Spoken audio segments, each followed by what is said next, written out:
We're possibly going to France on this one. Let's just jump in and check it out. This one is called the 1E CHAMPIONT. I'm not good at all with French. There is a description that is in French that basically says top tactics to finish first and be champion. So obviously champion is champion, but the 1E I am not so certain on. But this is the formation, my favorite as we know, but we will check it out with our three teams in the Premier League and Championship of Ipswich, Liverpool, and Aston Villa. So with all that said, let's just dive into the Premier League and see how our teams did. Well, unfortunately, it does not look like it worked all that well in this save for Liverpool and Aston Villa. Fifth place Liverpool, 70 goals for, 44 against, 70 points. Aston Villa in ninth, 56 points. Yeah, they seem to have some issues. Liverpool's domestic cup, unfortunately, they got crushed in the Carabao Cup third round, 0-6 to Manchester United. They did get to the semi-finals of the FA Cup, but Man City, this time around, dropped them out 1-0. They do get all the way to the Europa League final through Rangers, through Bayern, but unfortunately lose out to Bayer Leverkusen 0-1. So all in all, I would not say this is the greatest of seasons for Liverpool. They did come runners-up in the Europa League, but still, they could have done a bit better. Taking a look at the squad, though, you could see they don't have nearly as much green as they usually do, but goals 24 for Salah, Nunez with 13, as does Jota and Szoboszlai assist. 12 for Tsimikas is pretty low, Robertson with 11, and average rating 733 for Kelleher in 8 appearances, but 718 for Alisson. And if the goalkeepers get the best, you know something happened there. Switching things up to Aston Villa, you could see they lose out in the Carabao Cup quarterfinals 0-4 to Nottingham Forest, and then Man City 0-2 dropped them out in the quarterfinals of the FA Cup. But they're only able to get to the round of 16 in the Europa Conference League, losing out to Eintracht Frankfurt. So overall, this was definitely a season to forget for Aston Villa, no question about it.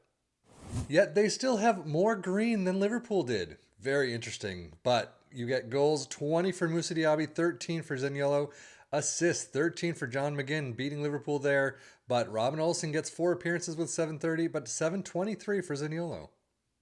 Data hub, though, for the two teams, you can see, I mean, attacking-wise, they just aren't there at all. This seems to be much more defending, as you can see. The typical defending map for Liverpool and Aston Villa are not shaped like this at all, so things are really just changed around defensively here. But overall, you get 1.84 goals per game is really low for Liverpool, 1.16 conceded, 1.39 XG against. It's higher than usual. It's not awful, but it's higher than usual. And Aston Villa, they've got the dribbles, they don't have much else. Defensively, they are missing a lot of pieces, but they are definitely changing the shape up like Liverpool did. But 1.58 goals per game, 1.71 conceded, 1.58 XG against. Premier League stats, Liverpool with 1.84 points per game, Aston Villa in ninth with 1.47. But to the meat of the matter, most goals, Liverpool in fifth with 70, 60 for Aston Villa. Fewest shots against Liverpool make the list with 417. Most possession, 53% for Liverpool, 50 for Aston Villa. Most dribbles made, Aston Villa make the tops, 890, 854 for Liverpool. Best pass completion, 88% for both. And most shots for Aston Villa makes the list with 432, Liverpool does not. But with all that said in the Premier League, how did Ipswich Town do in the Championship? Well, not great either. 79 points, tied on points with Blackburn in 6th, who are in the playoff promotion. Unfortunately, Ipswich in 7th is not. 88 goals. The goal differential was not there. They are just leaking goals left and right.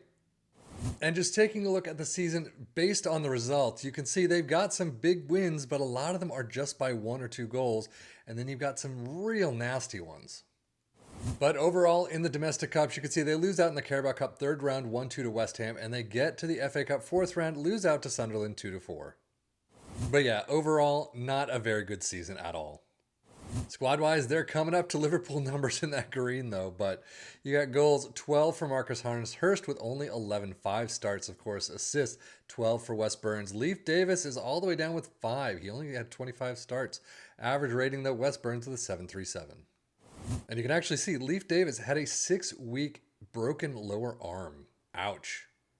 Championship stats, Ipswich in 6th with 1.72 points per game. Most goals in 4th with 88.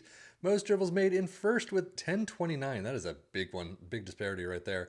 And of course, most shots for in 6th with 545.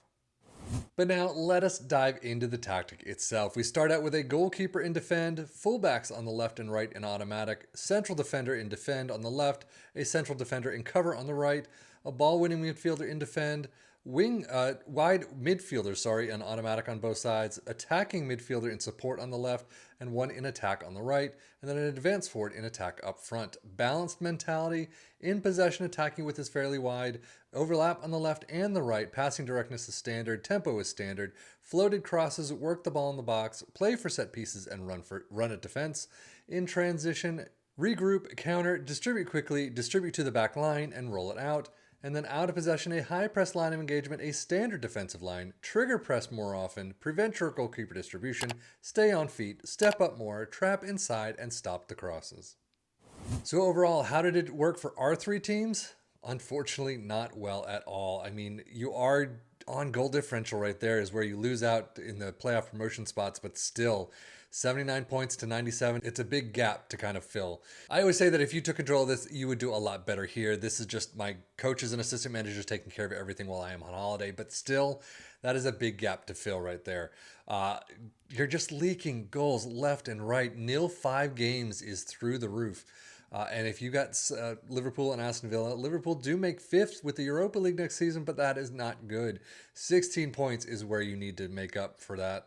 Aston Villa in 9th is not doing a lot better. -5 goal differential when you're getting 60 goals. That's tough. That is just try and push everything forward and just let goals come in behind, and we hope to score more. But it didn't work in these three teams. I will never say it doesn't work for anyone because you could do 5 different saves, 5 different results. In this save, at least, it just didn't work all that well. We definitely need a bit more of the shoring up of the back line to actually get this to function properly. Again, if you took control of this, you could definitely do your own things with transfers, change things up on the backside a little, and you could probably get a fantastic tactic to work. But that is it for me, Savian FM for the Football Manager blog channel, saying thank you as always for watching. Take care and enjoy.